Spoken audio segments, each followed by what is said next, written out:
वाटते की ज्या तऱ्हेने राज्यामध्ये असेल किंवा देशभरामध्ये किंवा जगभरामध्ये कोरोनाचे रुग्ण मोठ्या प्रमाणामध्ये असताना आज विद्यार्थी फिजिकली शाळेमध्ये येऊ शकत नाही आहेत, त्यामुळे शाळा जरी बंद असल्या तरी मुलांचं शिक्षण सुरू राहिलं पाहिजे ही आमची इच्छा होती आणि त्याचबरोबर मुलांचं आरोग्य ही आमची प्राथमिकता आहे आणि म्हणून आपण विविध माध्यमातून जे शिक्षण सुरू केलं होतं तर त्या शिक्षण मुलांपर्यंत पोहोचतं आहे की नाही ह्या सगळ्या गोष्टी जाणण्यासाठी आजच्या संदर्भामधली बैठक होती आणि त्याच्यामध्ये मग पाठ्यपुस्तकं विद्यार्थ्यांपर्यंत पोहोचलीत का, स्थलांतरी जे विद्यार्थी आलेले आहेत बाहेरून त्यांना ह्या अभ्यासाचे जे मटेरियल आहे ते पोचलं आहे का, या व्यतिरिक्त जसं आपण चर्चा केल्याप्रमाणे ऑनलाईन असतील म्हणजे स्मार्टफोन असेल किंवा व्हॉट्सअप असेल किंवा ज्या तऱ्हेने टिलीमिली कार्यक्रम आपला जातो दूरदर्शनवर डी सह्याद्री माहितीच्या माध्यमातून असेल, जिओ चॅनलच्या माध्यमातून असेल, रेडिओच्या माध्यमातून असेल किंवा प्रत्यक्ष शिक्षकांच्या माध्यमातून जसं एक संकल्पना, कारण त्या मिटिंगमध्ये भरपूर जण नव्हते, जे लोक मिटिंगमध्ये होते त्यांना माहिती आहे की मी सांगितलं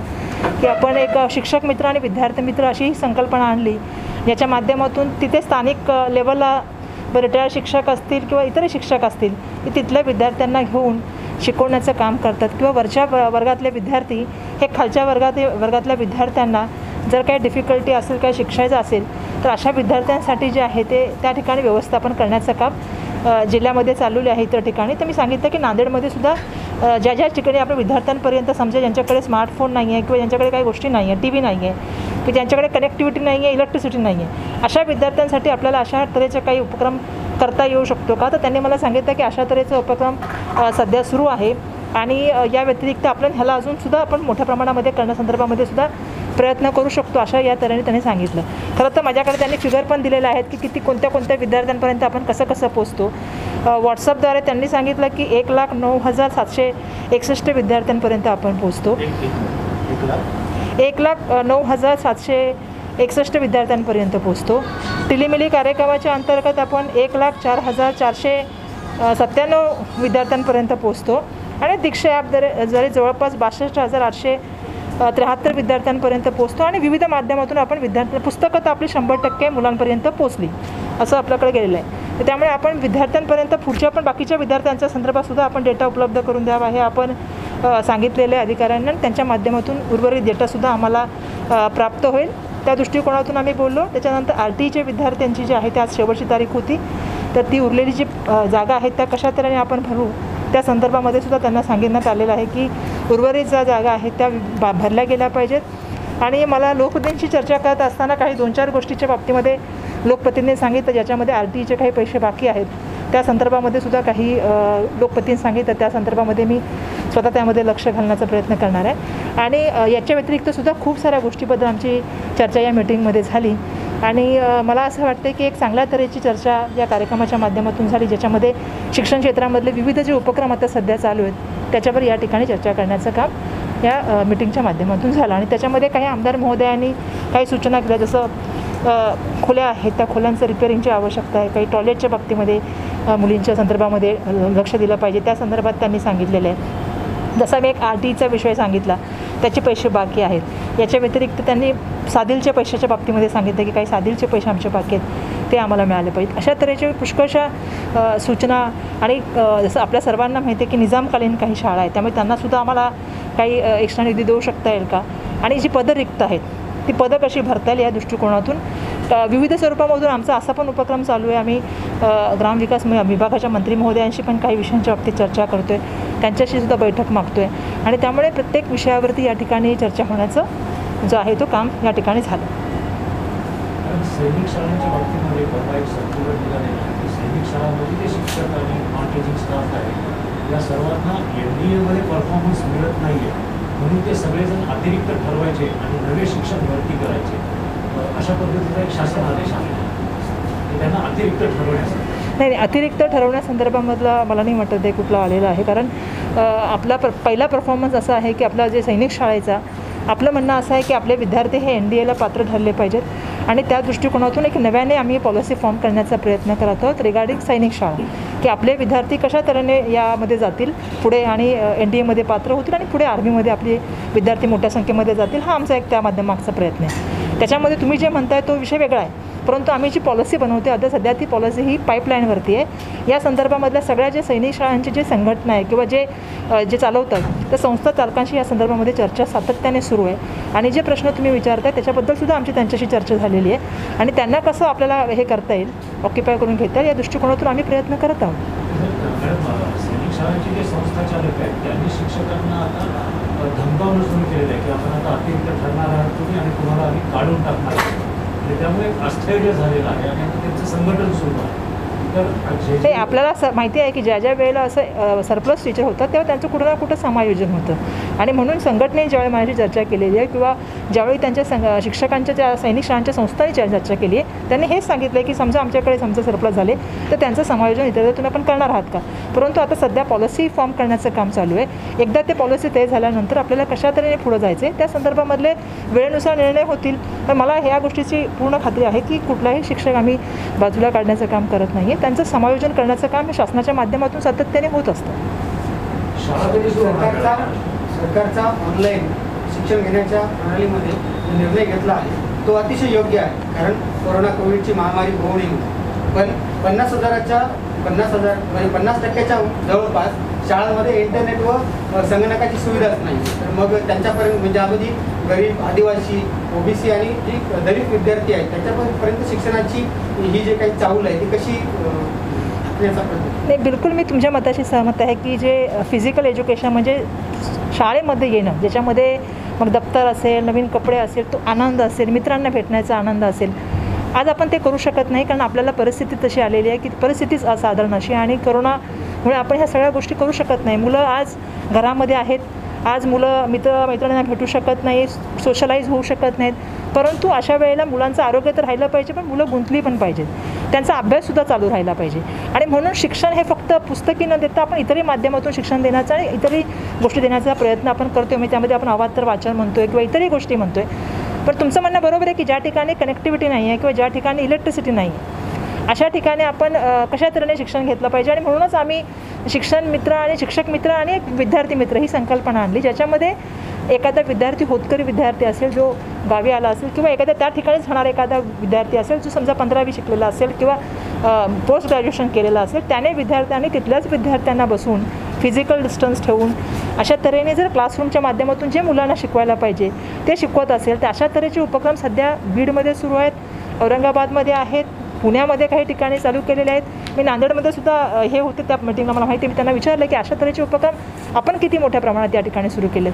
त्यांनी मला सांगितलं शिक्षण अधिकाऱ्यांनी की काही ठिकाणी त्यांनी सुरू केलेलं आहे. मी त्यांना तेच सांगितलं की याच्यामध्ये आपल्याला मोठ्या प्रमाणात गेलं पाहिजे की जेणेकरून ज्या विद्यार्थ्यांना काही साधनं उपलब्ध नाही आहेत ती विद्यार्थीसुद्धा शिक्षणापासून वंचित राहिले नाही पाहिजे. हा आपली पहिली तर भूमिका आहे. कारण राईट टू एज्युकेशन हा शिक्षण हा मुलांचा अधिकार आहे आणि तो मुलांना विविध माध्यमातून मिळाला पाहिजे. आज मला सांगायला पाहिजे की TV चॅनलच्या माध्यमातून सुद्धा आम्ही खूप वेळा बघतो की जे आहे धर्मस्थळं असतील किंवा काही चावड्या असतील किंवा काही समाज मंदिर असतील याही ठिकाणी नव्याने आता एक प्रयोग होत आहेत. लोक लाऊडस्पीकरच्या माध्यमातून मुलांना शिकवण्याचा प्रयोग करत आहेत. काही NGOचे लोक स्वतःहून जाऊन पुढापणे आदिवासी एरियामध्ये जाऊन राहून विद्यार्थ्यांना शिकवायचं काम करतात. काही रिटायर्ड शिक्षक स्वतःहून समोर आलेले आहेत, ते शिकवायचा विद्यार्थ्यांना प्रयत्न करतात. काही ठिकाणी आम्ही बघितलं की इतर ठिकाणचे लोकसुद्धा जे शिक्षक असतील म्हणजे प्रायव्हेट शाळेचे शिक्षक असतील ते सुद्धा ह्या ठिकाणी पार्टिसिपेशन घेतात. त्यामुळे नाही प्रॅक्टिकली होते भाऊ.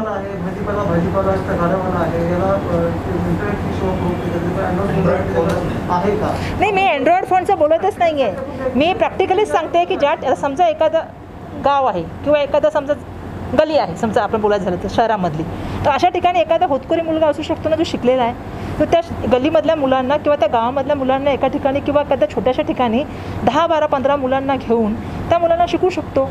ते फिजिकली डिस्टन्स ठेवून ओपनमध्ये बसून मुलांना शिकवण्याचं काम करू शकतो. किंवा मुलांना काही डिफिकल्टी असेल किंवा मला ह्या विषयामध्ये ही गोष्ट समजत नाही ते शिकू शकतो. एखाद्या त्या ठिकाणी असलेला रिटायर्ड शिक्षक आहे असे पुष्कळशी उदाहरणं मी बघितलेली की स्वतःहून ते लोक विद्यार्थ्यांना बोलवतात आणि तुम्हाला काय कठीण वाटत असेल तर ते काम तुम्ही सांगू शकता. माझं म्हणणं हेच आहे की आता विद्यार्थ्यांना काय म्हणाले नाही आपल्या शिक्षकांना सुद्धा आम्ही सांगितलेलं आहे आणि म्हणून शिक्षकांना आपण कोविडच्या ड्युटीमधून बाजूला काढून तुम्ही पूर्णपणे तुमचा फोकस हा तुम्ही कंटेंट बनवणं मुलांपर्यंत पोचणं, मग ते विविध माध्यम वापरावीत. जसं मी सांगितलं, ज्या मुलाकडे स्मार्टफोन आहे त्याला स्मार्टफोनच्या माध्यमातून मिळतो, ज्याच्याकडे स्मार्टफोन नाही पण ज्याच्याकडे व्हॉट्सअप आहे त्यालासुद्धा आपण कॉर्डिनेट करू शकता. काही गोष्टी आपण फोनने करू शकता. मी काही जिल्ह्यामध्ये बघितलं की शिक्षक स्वतः असाइनमेंट घेऊन जातात, जाऊन तिथे असाइनमेंट ठेवतात, मुलं ते असाइनमेंट सॉल्व्ह करतात, शिक्षक दुसऱ्या दिवशी जाऊन ते घेतात आणि दुसरी असाइनमेंट देण्याचं काम करतात. मला असं वाटतं की शिक्षकांनीसुद्धा आणि सगळ्या समाजाच्या घटकांची जबाबदारी आहे, कारण शेवटी ही परिस्थिती अशी आली की कोणाला ही परिस्थिती होईल असं कधी स्वप्नातही वाटलं नव्हतं की अशा तऱ्हेने कधी आपल्याला येईल की आता झूमच्या माध्यमातून मिटिंग होतील किंवा आता जसं आपल्या सर्वांना माहिती आहे की ऑनलाईन एज्युकेशन होईल. हे आपण कधीच एवढा विचार केला नव्हता, परंतु परिस्थिती अशी आहे, तर परिस्थितीला आपण समोर जात असताना विविध माध्यमं वापरली गेली पाहिजेत असा आमचा त्यामागचा उद्देश आहे. मॅडम, मध्यंतरी असाही विचार झाला की शाळा की ऑक्टोबर आणि नोव्हेंबरमध्ये कोरोना हा पीक लेवलवरती असेल, तर मग अशा परिस्थितीत आपण म्हणाल होतं की ऑक्टोबर नोव्हेंबरमध्ये शाळा सुरू करण्याचा मानस आहे आणि आता WHO मध्ये म्हणतंय की ऑक्टोबर नोव्हेंबरमध्ये तो पीक असणार आहे, पीक लेवलवरती कोरोना पोहोचणार आहे. खरंच शाळा सुरू होणार का आणि काय शासनाची? नाही, असं आहे की आम्ही सातत्याने, जसा एक प्रश्न विचारता थांबले की आम्ही सुरुवातीच्या काळामध्ये थोडी चाचपणी केली होती, ज्याचा उल्लेख आजच्या मिटिंगमध्ये झाला की किती विद्यार्थी त्या ठिकाणी तयार होते आणि किती होतं. परंतु मधल्या काळामध्ये संख्या वाढत गेली. सुरुवातीला ही संख्या फक्त शहरी भागामध्ये होती, परंतु आता हळूहळू ती संख्या मोठ्या प्रमाणामध्ये ग्रामीण भागामध्ये सुद्धा वाढायला लागली, हे आपण सगळेजण जाणता. आता मधल्या काळामध्ये आम्हाला ministry of home affairs central गव्हर्नमेंटची ती आम्हाला गाईडलाईन्स देते की शाळा कधी सुरू करायच्या. आता त्यांच्या माध्यमातून मधल्या काळामध्ये आम्हाला गाईडलाईन्स मिळाल्या. त्यांनी सांगितलं की 21 सप्टेंबरपासून तुम्ही 9वी ते 12वीच्या विद्यार्थ्यांना व्हॉलंटरी बोलू शकता आणि त्यांना जे आहे ते त्यांना पॅरेंट्सचं कन्सर्ट घ्यावं लागतं आणि त्यांना काही डिफिकल्टी असल्या, काही अडचणी असल्या तर तिथे ते शिक्षकांना येऊन विचारू शकतात. त्या संदर्भामध्ये मधल्या काळामध्ये मी पुष्कळशा संस्थाचालकांशी चर्चा केल्या, पुष्कळशा संघटनांशी चर्चा केल्या. आजसुद्धा मिटिंगमध्ये जी लोक होते त्यावेळी मी माननीय आमदार महोदयांशी सुद्धा या विषयावर चर्चा केली की समजा आता सेंट्रल गव्हर्नमेंट असं सांगते की असं काम केलं पाहिजे, तर आपण काय केलं पाहिजे. त्यामुळे सध्या आम्ही सर्वांशी चर्चा करतो आहे, परंतु हा विषय खूप मोठ्या प्रमाणामधला, खूप महत्त्वाचा आणि खूप गंभीर असा विषय. कारण तुम्ही जे सांगताय की मोठ्या प्रमाणामध्ये WHO पण सांगितलेलं आहे आणि आता आपण बघतोय की मोठ्या प्रमाणामध्ये नंबर ग्रामीण भागातसुद्धा वाढायला लागले. त्यामुळे हा निर्णय घेत असताना हा खूप कॉन्शियसली आम्हाला निर्णय घ्यावा लागेल आणि म्हणून हा निर्णय घेताना आम्हाला मंत्रिमंडळाच्या आमच्या मंत्री महोदयांशी पण सगळ्यांशी चर्चा करावी लागेल, तिथल्या स्थानिक पालकमंत्र्यांशी चर्चा करावी लागेल. कारण आम्ही हा निर्णय घेत असताना सुरुवातीला असं सांगितलं होतं की जिल्हाधिकारी, CO, तिथली असलेली ग्रामपंचायत, स्कूल मॅनेजमेंट कमिटी ह्यांनी निर्णय घ्यावा. परंतु केंद्र सरकारने सांगितलं की आपण 21 तारखेपासून सुरू करू. त्यांनी SOPs पाठवलेले आहेत की या SOPsचा फॉलोअप करा आणि आपण शाळा सुरू करा. परंतु आमच्या ज्यावेळी संस्थाचालकांशी बोलणं झालं, मी आज लोकप्रतिनिधींशी चर्चा केली, सर्वांचं असं म्हणणं होतं की ग्रामीण भागामध्ये मोठ्या प्रमाणामध्ये हा वाढत चाललेला आहे, त्यामुळे शाळा चालू करण्याची घाई करण्यापेक्षा आपण याच्यावरती थोडासा विचार करावा आणि सर्वांना मिळून एकत्रपणे हा निर्णय घ्यावा, असं मत आमचं शालेय शिक्षण विभागाच्या माध्यमातून झालेलं आहे. आणि म्हणून शाळा सुरू करताना खूप विचारपूर्वक हा निर्णय करावा लागेल. त्यासाठी आम्हाला पूर्वतयारी करावी लागेल सगळी मोठ्या प्रमाणात, कारण शाळा क्वारंटाईन म्हणून वापरल्या जात आहेत. दुसरं, आमचे काही शिक्षक कोविड-19च्या ड्युटीमध्ये आहेत, त्यामुळे हा निर्णय करताना आम्हाला खूप मोठ्या प्रमाणामध्ये विचार करून हा निर्णय घ्यावा लागेल. आणि त्याच्यामध्ये जसं मी सांगितलं की मोठ्या प्रमाणामध्ये याच्यावरती आमची चर्चा चालू आहे. एक विषय झालेला आहे, आता दुसऱ्यांची चर्चा चालू आहे. ऑनलाईन शिक्षण देत असताना दलित, आदिवासी, OBC आणि गरीब विद्यार्थ्यांना शासनाकडून येणाऱ्या काळामध्ये कुठली मदत मिळेल? तुमचा प्रश्न टॅब नाही आहे. नाही, बिलकुल तुमचं नाही, मला मान्य आहे ही गोष्ट. ऑनलाईन शिक्षण घेऊ शकाल, बाकीच्या विद्यार्थ्यांकडे अँड्रॉइड मोबाईल आहे आणि एका घरामध्ये एखादी योजना येईल? नाही, मी या बाबतीत एक गोष्ट सांगू इच्छिते की आपली अपेक्षा होती की हळूहळू म्हणजे संख्या कमी होऊन जाईल आणि एक चांगलं वातावरण पुन्हा तयार होऊन आणि भविष्यामध्ये आपण शाळा सुरू करू येणाऱ्या काळामध्ये, अशी आपली मनापासूनची इच्छा होती. परंतु आपणही जाणता की मधल्या काळामध्ये काही ठिकाणी आपण कंट्रोल करू शकलो होतो, परंतु आता जसं आपण म्हणतो की एक दुसरी वेव म्हणतात की असं आलेले आहे का काय आहे, ह्या दृष्टिकोनातून आपण आता थोडंसं खूप मोठ्या प्रमाणामध्ये चिंता होऊन आणि वातावरणामधून आपण ह्या ठिकाणी काम करत आहोत. जे तुम्ही म्हणताय तुम्ही आधी स्वीकारलेलं आहे की आपण मोबाईलची व्यवस्थापन केलं, मोबाईल नाही तर आपण टेलिव्हिजनचं केलं. आता सध्या आपण टिलिमिलीच्या माध्यमातून 1ली ते 8वीला दीदी सह्याद्रीला आपण जे आहे ते कार्यक्रम चालू करतो. आपण मधल्या काळामध्ये शिक्षकांच्या काही गोष्टीवरती मला आभार मानायला पाहिजेत की लॉकडाऊनच्या काळामध्ये सुद्धा शिक्षकांनी 9वी आणि 12वीचा, कारण 12वीचा सिलेबस आपल्या यावर्षी बदललेला आहे, त्याचे कंटेंट तयार करण्याचं काम चाललं आहे आणि तो सुद्धा आपण DD सह्याद्री वाहिनीच्या माध्यमातून विद्यार्थ्यांपर्यंत पोहोचवण्याचा प्रयत्न करत आहोत. आपला प्रयत्न काय, आपण विविध माध्यमातून चाललो आहे, फक्त आपण मोबाईलच माध्यम वापरत नाही आहे. माझं तर सांगणं विद्यार्थ्यांना असं आहे की समजा जर तुम्ही सांगितलं की 3 विद्यार्थी आणि 1 मोबाईल आहे तर आपण यूट्यूबमध्ये ते कंटेंट ठेवलेले आहे. काही शिक्षक जे तंत्रप्रेमी आहेत त्यांनी गुगलचं माध्यम वापरलं आहे, कारण महाराष्ट्रामध्ये गुगल एक मोठा प्लॅटफॉर्म आला आहे गुगल मीटच्या माध्यमातून. परंतु आपण टेलिव्हिजन पण ओपन ठेवलं आहे, रेडिओ ठेवला आहे आपण, की रेडिओच्या माध्यमातून शिकावं. आणि जिथे हे कुठलंच साधन नाही आहे अशा ठिकाणी व्हॉलंटरी मला असं वाटतं की लोकांनी पुढं येऊन त्या ठिकाणच्या जे आहे त्या लोकांनी स्वतः विद्यार्थीप्रेमी किंवा शिक्षकप्रेमी लोकांनी पुढे यावं आणि त्यांनी शिकवावं पुढच्या पिढीला.